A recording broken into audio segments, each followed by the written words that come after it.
You can't go a mile without running into a yoga studio. It seems like the trendy new thing to buy a pastel yoga mat and lurid pink yoga pants and go into a sun salutation. But we are not talking about yoga today because it's a good excuse to wear yoga pants. This week on Wellcast, we're going to show you why even just a few minutes of yoga a week will make you more mentally alert, happier, and healthier. You ready? There are plenty of studies that demonstrate yoga's potential for health. For example, Oxford University found that people who practice yoga even once a week were less stressed out, had lower blood pressure, and slept better at night. And yoga is not just good for your mental health. According to the National Institute of Health, it's proven to help with musculoskeletal issues, especially lower back pain. It can even help relieve asthma. So why don't more people try yoga? Some are afraid it'll be too difficult. You see enough people bent into pretzels, and you start to believe that you'll never be flexible enough. But what you might not know is yoga isn't a one-size-fits-all proposition. There are tons of different types of yoga, all with names that are kind of difficult to remember.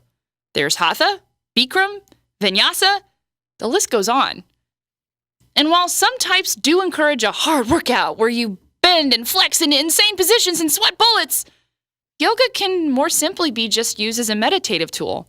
And you get the same mental health benefits. Here's a word you probably haven't heard before: pranayama. It means focus on deep breathing and gentle stretching.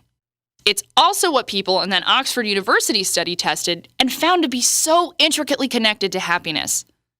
Anyone in any skill level can try pranayama, so that is what we're going to practice today on Wellcast. Okay, stand comfortably, evenly on your 2 feet. You shouldn't be on your heels or on your toes. Center yourself, and then notice your breath. Breathe deeply. Try to stay away from shallow chest breathing. Take a few minutes just to focus on your breath. Now it's time to link your breath and movement. Gentle stretching style. When you breathe in, raise your arms. And when you breathe out, lower your arms. Simple as that. Keep your shoulders down and relax your hands. If you want, you can spend 20 minutes doing this. The simple stuff is good stuff. Or you can look up something a little bit more involved. Try Googling sun salutation or beginner's yoga sequence. Spend a little time taking stock of how you feel. What do you think of yoga now that you've tried it for the first time? Okay, pause and print this Wellcast worksheet to answer the following questions. 1. How did you feel before your yoga practice? What worries were you focusing on that day? 2. How did you feel during the exercise? What about after? 3. How does your breathing feel now? Do you notice a difference in your posture? Or what about any changes in your mood?